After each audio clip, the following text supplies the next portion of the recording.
కన్నీళ్ళే కాయమని శ్రమలతో సహవాసమని ఇంకెంత కాలం బ్రతుకని వీతితో ఉన్నావా?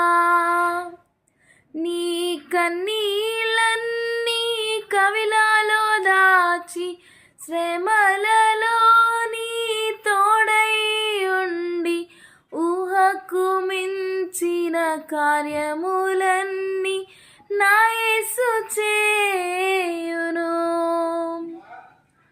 కన్నీళ్ళే కాయమని శ్రమలతో సహవాసమని ఇంకెంత కాలం బ్రతుకని